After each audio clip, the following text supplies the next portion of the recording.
بسم اللہ الرحمن الرحیم۔ معزز خواتین حضرات، السلام علیکم ورحمۃ اللہ وبرکاتہ۔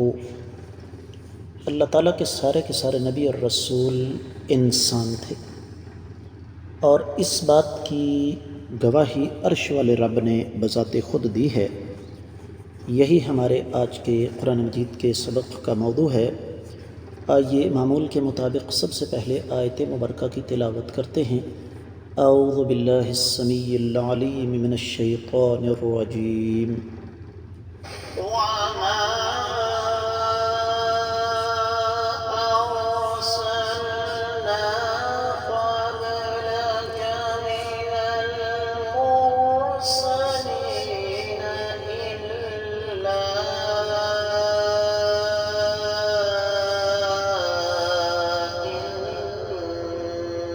إنهم ليأكلون الطعام ويمشون في الأسواق وجعلنا بعضكم لبعض فتنة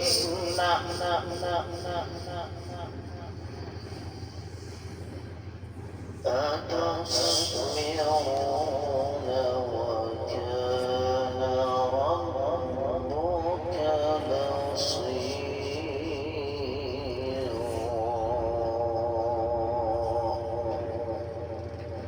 وما أرسلنا قبلك من المرسلين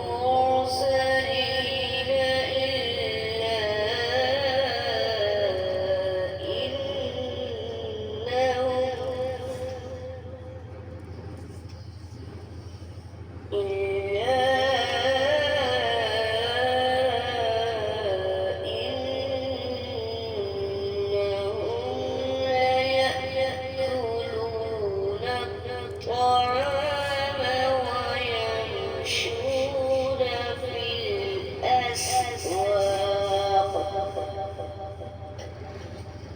وجعلنا بعضكم لبعض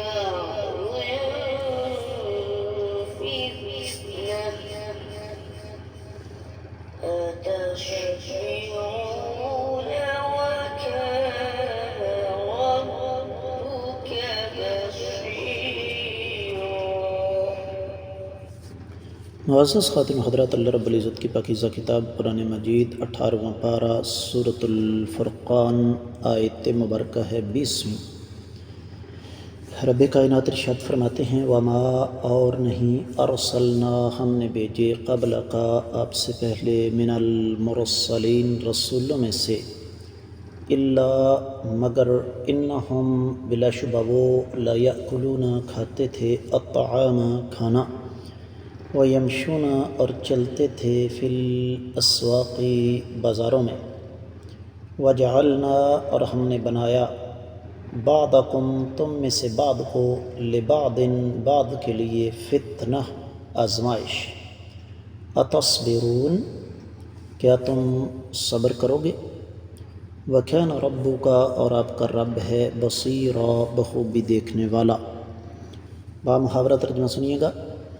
اور ہم نے آپ سے پہلے جتنے بھی رسول بھیجے، سب کے سب کھانا کھاتے تھے اور بازاروں میں بھی چلتے پھرتے تھے، اور ہم نے تم میں سے ہر ایک کو دوسرے کی آزمائش کا ذریعہ بنا دیا۔ کیا تم صبر کرو گے، اور آپ کا رب سب کچھ دیکھنے والا ہے۔ امام ابن کثیر رحمہ اللہ اس آیت مبارکہ کی تفسیر بیان کرتے ہوئے ارشاد فرماتے ہیں، یقول تعالی مخبرا عن جمیع من بعثہ من الرسل المتقدمین، آقا علیہ السلام سے پہلے جو انبیاء اور رسول گزرے، اللہ تعالیٰ ان کے بارے میں ہمیں بتاتے ہیں کہ وہ کھانا کھاتے تھے، اور بلکہ ان کو کھانا کھانے کی حاجت تھی۔ وَيَمْشُونَ فِي الْأَسْوَاقِ سے مراد یہ ہے کہ یقیناً حصول رزق کے لیے ان کو بازاروں میں بھی جانا پڑتا تھا، اور یہ ان کی قدر و منزلت یا ان کے منصب کے خلاف چیز نہیں ہے، اس لیے کہ وہ انسان تھے اور ان کی انسانی ضروریات تھیں۔ یہ چیز نبوت کے منصب کے خلاف نہیں۔ ہاں، رب کائنات نے ان پر یہ اپنا فضل اور اپنا کرم کیا کہ وہ پاکیزہ ہستیاں تھیں، اعلیٰ صفات کے حامل تھے، نیک خصائل کے حامل تھے، ان کے اقوال عام لوگوں سے مختلف تھے، ان کے افعال عام لوگوں سے مختلف تھے۔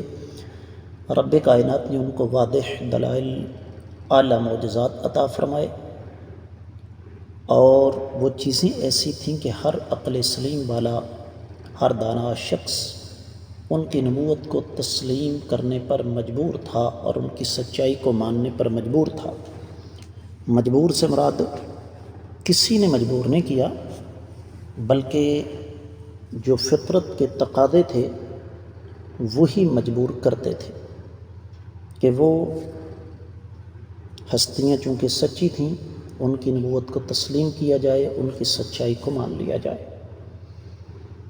اس سے پہلے سورہ یوسف کی 109ویں آیت مبارکہ گزر چکی ہے، وَمَا أَرْسَلْنَا مِن قَبْلِكَ إِلَّا رِجَالًا نُوحِي إِلَيْهِم مِّنْ أَهْلِ الْقُرَىٰ۔ ہم نے آپ سے پہلے جتنے میں انبیاء اور رسول بھیجے وہ مرد تھے اور وہ بستی والوں میں سے تھے، ہم نے ان کی طرف وحی فرمائی۔ پھر اسی طریقے سے سورۃ الانبیاء پیچھے گزری ہے، 8ویں آیت مبارکہ، وَمَا جَعَلْنَاهُمْ جَسَدًا لَا يَأْكُلُونَ الطَّعَامَ وَمَا كَانُوا خَالِدِينَ، اور ہم نے انہیں ایسے جثوں کی شکل میں پیدا نہیں فرمایا کہ وہ کھانے پینے سے آزاد ہوں، اور نہ ہی ان کے لیے ہمیشگی تھی۔ تو یہ اللہ ملک العلم رب الجلال والاکرام کا ایک نظام، رب کائنات کی قدرت کاملہ کا ایک کرشمہ۔ اگلی بات یہ ہے کہ رب کائنات فرماتے ہیں وَجَعَلْنَا بَعْضَكُمْ لِبَعْضٍ فِتْنَةً أَتَصْبِرُونَ، ہم تمہیں ایک دوسرے کے ساتھ آزماتے ہیں۔ آزمانے سے مراد یہاں پر یہ ہے معزز خواتین و حضرات، جس طرح کہ میں آگے جا کے وضاحت کروں گا، امام ابن کثیر رحمۃ اللہ علیہ فرماتے ہیں تاکہ ہم جان سکیں کہ اطاعت کے راستے پر کون چلتا ہے اور نافرمانی کے راستے پر کون چلتا ہے۔ اگلی بات یہ بیان فرمائی اتصبرون، کیا تم صبر کا مظاہرہ کرو گے؟ یہاں پر ایک اور چیز خصوصی طور پر سمجھنے والی ہے، اور وہ یہ کہ صبر سے مراد یہاں ہے کیا۔ اور یہاں ایک اور چیز بھی ہے کہ اللہ تعالیٰ کو بخوبی علم تھا، وَكَانَ رَبُّكَ بَصِيرًا۔ اس کا ایک معنی اہل علم نے یہ کیا ہے کہ اللہ تعالیٰ اچھی طرح جانتے ہیں کہ نبوت کا حقدار کون ہے، جس طرح رب کائنات فرماتے ہیں اللہ اعلم حیث یجعل رسالتہ سیصیب الذین اجرموا صغار عند اللہ وعذاب شدید بما كانوا یمکرون۔ سورۃ الانعام کی 124ویں آیت مبارکہ ہے کہ اللہ تعالیٰ کو اچھی طرح پتہ ہے کہ نبوت اور رسالت کے منصب کا حقدار کون ہے، اور اللہ تعالیٰ کو اس بات کا بھی علم ہے کہ ہدایت کا حقدار کون ہے اور کون نہیں۔ چونکہ رب کائنات بندوں کو آزمانا چاہتے ہیں، اس لیے اللہ تعالیٰ نبیوں کو عمومی حالت میں، عام طور پر معمولی حالت میں رکھتے ہیں۔ اگر اللہ تعالیٰ انبیاء علیہم السلام کو سیم و زر کے خزانے عطا فرما دیتے تو بہت سارے لوگ صرف اس وجہ سے ان کے ساتھ مل جاتے کہ چلو کچھ نہ کچھ مال ہی ملے گا، نتیجتاً سچے اور جھوٹے آپس میں مل جاتے۔ اس مناسبت سے پھر امام ابن کثیر رحمۃ اللہ علیہ 2 حدیثیں بلکہ 3 حدیثیں لے کر آئے۔ پہلی صحیح مسلم 2865 میں آقا علیہ الصلوۃ والسلام نے ارشاد فرمایا، رب کائنات ارشاد فرماتے ہیں، انی مبتلی کا و مبتل بکا، اے میرے نبی صلی اللہ علیہ وسلم، میں آپ کو بھی آزمانے والا ہوں اور آپ کے ذریعے بہت سارے لوگوں کو بھی آزمانے والا ہوں۔ جیسے میں آگے جا کے وضاحت کروں گا کہ یہ سلسلہ تو آج بھی جاری ہے۔ آقا علیہ الصلوۃ والسلام کے ساتھ حقیقی محبت کی وجہ سے بہت سارے لوگ جنت میں جائیں گے، اور بہت سارے لوگ آقا علیہ السلام کے ساتھ حقیقی محبت نہ کرنے کی وجہ سے جہنم کا ایندھن بنیں گے۔ پھر ایک اور حدیث جو کہ مسند ابی یعلیٰ میں ہے 4920 اور سند کے اعتبار سے صحیح ہے،